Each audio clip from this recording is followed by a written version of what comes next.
Hello everyone, welcome to RK tutorial.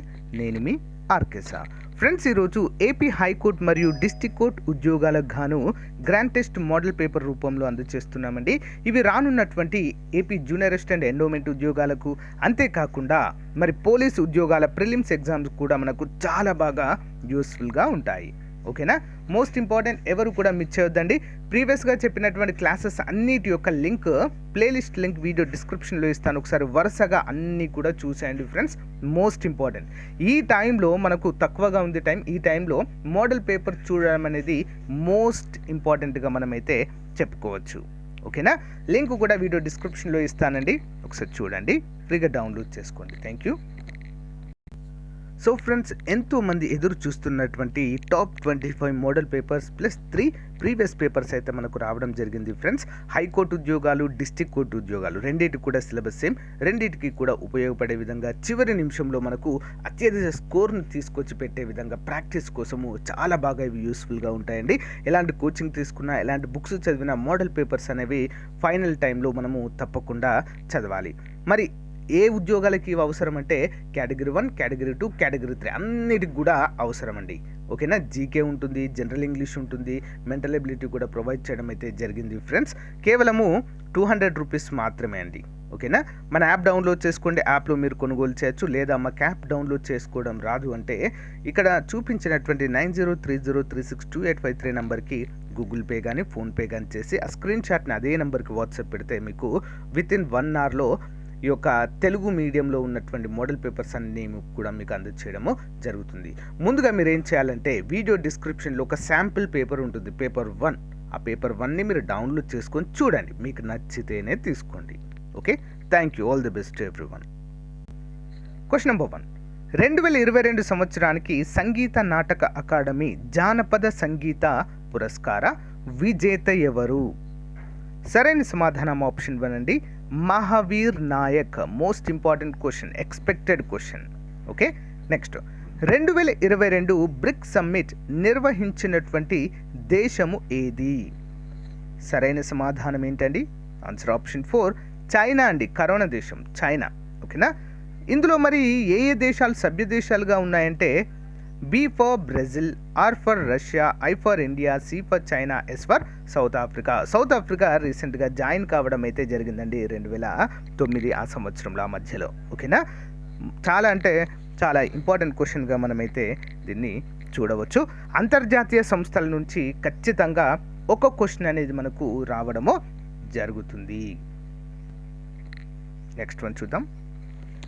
100 అంతర్జాతీయ T20లు ఆడిన తొలి ఆసియా మహిళా క్రికెటర్ ఎవరు? ఆన్సర్ ఆప్షన్ 3, సనా మీర్ అనేటువంటి క్రికెటర్ అండి. ఎవరండి? సనా మీర్. Next one. ఆంధ్రప్రదేశ్లో హార్స్లీ హిల్స్ ఏ జిల్లాలో ఉన్నాయి? ఆంధ్రప్రదేశ్లో హార్స్లీ హిల్స్, గుర్రపు కొండలు అనేటువంటి పేరుతో పిలుస్తాము. ఆన్సర్ ఆప్షన్ 2 అండి, అన్నమయ్య జిల్లా. అంతకుముందు ఉమ్మడి జిల్లా అయితే చిత్తూరులో ఉండేది. సో విడిపోయిన తర్వాత అన్నమయ్య జిల్లాలోకి రావడం అయితే, ఆ పరిధిలోకి రావడం అయితే మనం చూడవచ్చు. ఇంపార్టెంట్. Next one. హిందుస్థానీ శాస్త్రీయ సంగీత పండిత భీమ్సేన్ జోషి క్రింది దేనిలో ప్రసిద్ధి? ఆన్సర్ ఆప్షన్ 4, ఖాయల్ అనేటువంటి సంగీత వాయిద్యము. సో దాంట్లో ప్రసిద్ధిగా మనము చెప్పుకోవచ్చు. Next one. తెలుగు భాషలో సాహిత్యం ఎప్పటి నుండి ఉంది? తెలుగు భాషలో సాహిత్యం అనేది ఎప్పటి నుండి ఉంది? అదే ఆప్షన్ 1, క్రీస్తు శకము 11వ శతాబ్దం నుండే మరి ఈ యొక్క తెలుగు భాష సాహిత్యం అనేది ఉండడాన్ని మనము చూడవచ్చు. ఓకేనా? అందరికీ కూడా ఒక ముఖ్యమైనటువంటి క్వశ్చన్ అడుగుతానండి, కామెంట్ రూపంలో తెలియచేయండి. తెలుగుకి ప్రాచీన భాష హోదా ఇవ్వడం అయితే జరిగిందండి. ఓకేనా? Most important. దక్షిణ భారతదేశంలో అతి ప్రాచీన భాష తమిళ అండి, దాని తర్వాత తెలుగుయే. ఓకే, మరి తెలుగుకి ప్రాచీన భాష హోదా ఏ సంవత్సరంలో ఇచ్చారు? ఓకేనా? మీకు తెలిస్తే కామెంట్ చేయండి, లేదా తెలియకుంటే తెలుగు అని కామెంట్ పెట్టండి, తప్పకుండా నేను ఆన్సర్ చెప్తాను మీకు. Okay, next one. దక్షిణాదిన ఆది శంకరాచార్యులు స్థాపించిన శృంగేరి పీఠం ఏ రాష్ట్రంలో ఉంది? ఆన్సర్ ఆప్షన్ 2, కర్ణాటకలో ఉంది. Next one.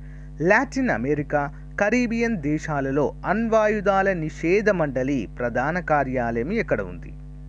ఆన్సర్ ఆప్షన్ 3 మెక్సికోలో కలదు. ఎక్కడండి?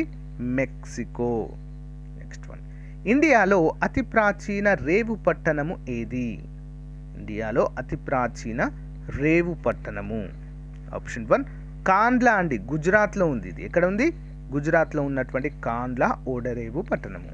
నెక్స్ట్ వన్, 2017 మార్చి 31 నాటికి దేశవ్యాప్తంగా సుమారు ఎన్ని లక్షల కిలోమీటర్ల పొడవైన రోడ్డు మార్గము కలిగి ఉంది? ఆన్సర్ ఆప్షన్ 1 54.8 లక్షల కిలోమీటర్ల రోడ్డు మార్గాలు అయితే కలిగి ఉన్నాయి. అంటే 2027 ఆ టైంలో అయితే మొదటిసారిగా, అంటే లేటెస్ట్గా మనకైతే భారతదేశంలో ఎన్ని కిలోమీటర్ల రోడ్లు ఉన్నాయి, జాతీయ రహదారులు ఉన్నాయని చెప్పేసి ఒక నివేదికను సమర్పించడం అయితే జరిగింది. నెక్స్ట్ వన్, క్రింది వాటిలో సరికానిది ఏది? సరికానిది ఆన్సర్ ఆప్షన్ 4 ఐఆర్సి. ఇంటర్నెట్ కనెక్షన్లు అందజేసే సంస్థ అనేది తప్పండి. ఓకే, రిమైనింగ్ చూద్దాం.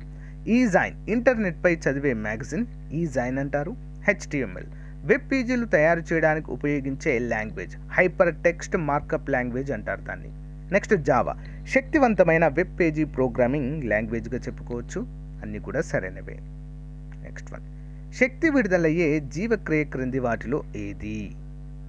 శక్తి విడుదలవ్వడానికి ఎలాంటి జీవక్రియ అవసరం అంటే శ్వాసక్రియ ఇంపార్టెంట్. శక్తి అనేది విడుదలవుతుంది మనకి ఇందులో. ఓకేనా? శక్తి తయారయ్యేది మాత్రం కిరణజన్య సంయోగ క్రియ ద్వారా. సో శక్తి విడుదలయ్యేది మాత్రము శ్వాసక్రియ ద్వారా. నెక్స్ట్, భారత లక్క పరిశోధన సంస్థ ఎక్కడ కలదు?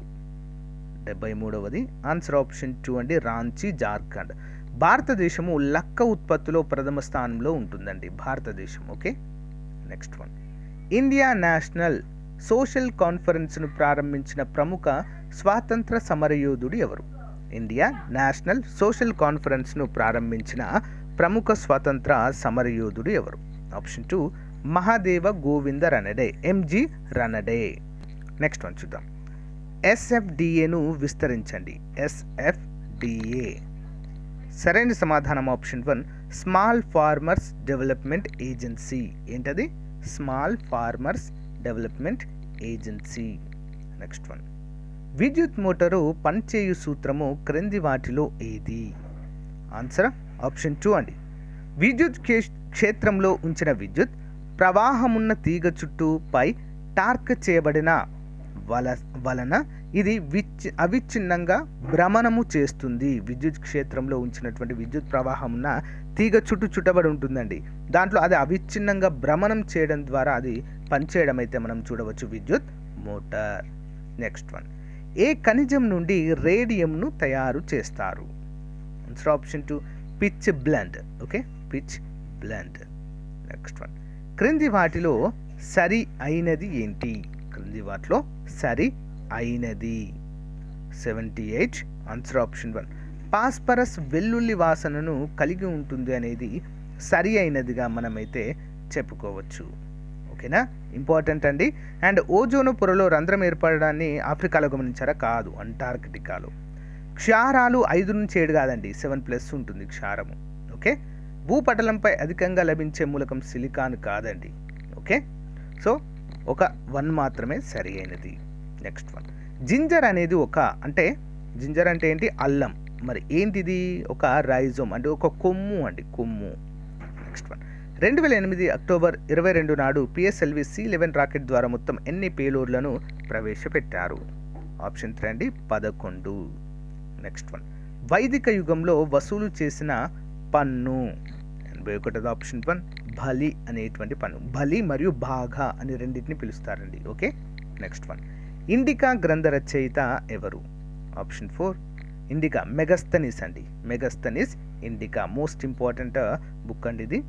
నెక్స్ట్ వన్, రేవార్ యుద్ధాన్ని ఫలితాలివ్వని విజయం అని పేర్కొన్నవారు ఎవరు? రేవార్ యుద్ధాన్ని ఫలితాలివ్వని విజయం అని పేర్కొన్నవారు ఎవరు?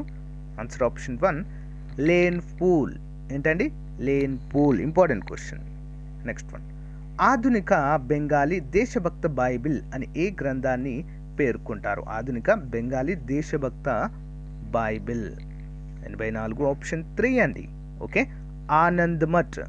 ఓకే, ఆనంద్ మఠ్.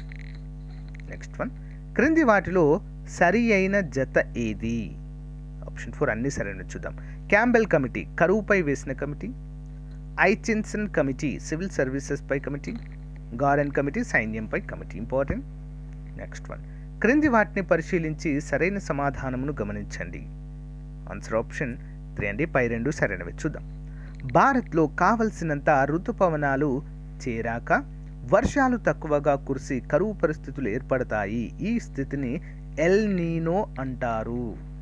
ఓకే, అంటే ఋతుపవనాలు చేరక వర్షాలు పడకుండా ఉండనటువంటి స్థితిని ఎల్ నీనో అంటారు. భారత్లో అతివృష్టి పరిస్థితులు ఏర్పడి వరదలు వస్తే లానీనో అంటారు. ఎల్ నీనో అంటే కరువులు రావడం, సో అనావృష్టి అన్నట్టు, అనావృష్టి. మరి అతిగా వర్షాలు పడితే అతివృష్టి అంట. అనావృష్టి అంటే వర్షాలు పడకపోవడం, అతివృష్టి అంటే బాగా వర్షాలు పడడం, దాన్ని లానీనో అంటాము. ఓకే, నెక్స్ట్ వన్, క్రింది వాటిని జతపరచండి. కరకోరం శ్రేణి, సాత్పురా శ్రేణి, తూర్పు కనుమలు, పశ్చిమ కనుమలు, ఆరావళి శిఖరాలు. ఈ పర్వతాలలో ఎత్తైన శిఖరము పేరేంటి? ఆప్షన్ 1 1 by 1 చూద్దాం. కరకోరం శ్రేణి గాడ్విన్ ఆస్టన్ అండి, 8600 మీటర్లు. మరి పాక్ ఆక్రమిత కాశ్మీర్లో ఉందండి. పాక్ ఆక్రమిత కాశ్మీర్ కూడా మనదే అది కదా, కాబట్టి భారతదేశంలో ఎత్తైన శిఖరము K2 శిఖరం లేదా గాడ్విన్ ఆస్టిన్. దీన్నే కృష్ణ పర్వతం అని కూడా అంటాం. సత్పురా శ్రేణి దూబ్గర్ అండి, 1310 మీటర్లు. నెక్స్ట్ తూర్పు కన్మలు జిందాగఢ 1680 మీటర్లు. పశ్చిమ కన్మలు అన్నాయిముడి అండి, కేరళ 2695 మీటర్లు. ఆరావళి పర్వతాలు గురుశిఖర్ 1722 మీటర్లు. ఓకే, భారతదేశంలో ముఖ్యమైన ప్లేసెస్లో ఉన్నటువంటి ఎత్తైన శిఖరాలు. నెక్స్ట్ వన్, క్రింది వాటిని పరిశీలించి సరైన సమాధానాన్ని గుర్తించండి. ఆప్షన్ 3 అండి. 1 and A and B రెండు సరైనవే. ఉల్కలు భూమిని చేరడాన్ని ఉల్కాపాతము అంటారు. ఉల్కాపాతం వలన భూమిపై నశించిన జీవరాశి డైనోసార్స్. నెక్స్ట్ వన్, క్రింది వాటిని పరిశీలించి సరైన సమాధానమును గుర్తించండి. 89వది ఆప్షన్ 4 పైవన్నీ సరైనవి. చూద్దాం. భూకంపాలను అధ్యయనం చేయడాన్ని సిస్మాలజీ అంటారు. భూకంపం సంభవించే ప్రాంతాన్ని భూకంప నాభి లేదా హైపో సెంటర్ అంటారు. భారత్లో భూకంపాన్ని అంచనా వేయడానికి ఉపయోగిస్తున్న స్కేల్ రిక్టర్ లేదా మెర్కాలీ స్కేల్ ఏదైనా చెప్పుకోవచ్చండి. రిక్టర్ స్కేల్ అని మనకు చాలా మందికి తెలుసు, కానీ మెర్కాలీ స్కేల్ కూడా మరి భూకంపాల తీవ్రతను కనుగొనడానికి ఉపయోగిస్తారు. Okay, next one, green house ఉద్గారాల నియంత్రణకు ఏర్పాటైన అంతర్జాతీయ ఒప్పందం ఏంటి? Option 1 Kyoto protocol. Next one, భూమి ఉపరితల ఉష్ణోగ్రత పెరగడానికి తోడ్పడే గ్రీన్ హౌస్ వాయువు ప్రధాన పాత్ర ఏంటి? 91వది ఆప్షన్ 3 అండి. సూర్యకాంతి రావడానికి తోడ్పడి ఇన్ఫ్రారెడ్ పోవడాన్ని ఆపడం అండి. అంటే గ్రీన్ హౌస్ ఎఫెక్ట్ అంటే ఏంటండి? గ్రీన్ హౌస్ వాయువులు ఏవైతే ఉన్నాయో భూమిపైకి వస్తాయి, కానీ మళ్ళీ వాతావరణంలోకి వెళ్ళకుండా భూమినే పట్టి ఉంటాయి. దానివల్ల ఏమవుతుంది? భూమి అనేది త్వరగా వేడెక్కడం అనేది జరుగుతుంది. ఓకే, దాన్నే గ్రీన్ హౌస్ వాయువుల ఎఫెక్ట్ అంటారు. నెక్స్ట్ వన్, పెట్రోల్ యంత్రాల నుంచి విడుదలయ్యే ప్రధాన వాయు కాలుష్యాలు ఏంటి? ఆప్షన్ 3 అండి. ఏసిడి కాల్చని హైడ్రోకార్బన్లు, సి కార్బన్ డైఆక్సైడ్, సీసం. ఓకే, లెడ్ కూడా వస్తుంది. పరిశ్రమల నుంచి సల్ఫర్ డైఆక్సైడ్ వస్తుందండి. ఓకే, రాజ్యాంగ సభ సభ్యులు బ్రిటన్, ఇండియా ప్రావిన్సెస్ల నుండి ఏ విధంగా ఎన్నుకోబడ్డారు? ఆన్సర్ ఆప్షన్ 4 అండి. వివిధ రాజకీయ పార్టీల నుంచి నామినేట్ చేయబడ్డారు. నెక్స్ట్ వన్, భారత రాష్ట్రపతి కాకముందు భారతరత్న పొందిన వ్యక్తి ఎవరు? ఆప్షన్ 2 జాకిర్ హుస్సేన్. క్రింద పేర్కొన్న అంశాలలో సరి అయినవి ఏంటి? ఆన్సర్ ఆప్షన్ 2 అండి. లోక్సభ పదవీ కాలాన్ని ఒక సంవత్సరం మాత్రమే పొడిగించవచ్చు. ఇది ఒకటి మాత్రమే సరైనదిగా మనం చెప్పవచ్చు. ఓకేనా, 5 సంవత్సరాలు ఉంటుందని మనందరికీ తెలుసు, కానీ 1 సంవత్సరం మాత్రము పొడిగించవచ్చు. నెక్స్ట్ వన్, మన దేశంలో స్థానిక ప్రభుత్వాలకు రాజ్యాంగ ప్రతిపత్తిని కల్పించిన రాజ్యాంగ సవరణలు ఏంటి? ఇంపార్టెంట్ క్వశ్చన్ అండి.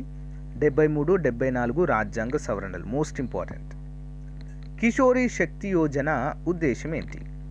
ఆప్షన్ 1 11 నుంచి 18 ఏళ్ల మధ్య వయసు గల యుక్త వయసు బాలికల సాధికారత. ప్రధానమంత్రి గ్రామీణ ఆవాస్ యోజన పథకాన్ని నరేంద్ర మోదీ ఎక్కడ ప్రారంభించారు? Answer option 2 Agra. Next one. ప్రస్తుత నీతి ఆయోగ్ పూర్తి స్థాయి సభ్యులలో రమేష్ చంద్ ఈ క్రింది ఏ శాస్త్రానికి సంబంధించిన వారు? ఆప్షన్ 1 వ్యవసాయ ఆర్థిక శాస్త్రం. ఏ పారిశ్రామిక తీర్మానము ఆర్థిక రాజ్యాంగంగా పేర్కొంటారు? ఆప్షన్ 2 1956 ఆర్థిక తీర్మానము. సో ఫ్రెండ్స్, ఇది ఈ రోజుకు సంబంధించిన మోడల్ పేపర్ అండి. మీకు నచ్చిందని అనుకుంటున్నాను. నచ్చిన వాళ్ళు చిన్న లైక్ చేసి సపోర్ట్ చేయండి. తప్పకుండా మీ ఫ్రెండ్స్కి షేర్ చేయడం మాత్రము మర్చిపోవద్దు. Thank you friends. Thank you for valuable support. Have a nice day. Bye.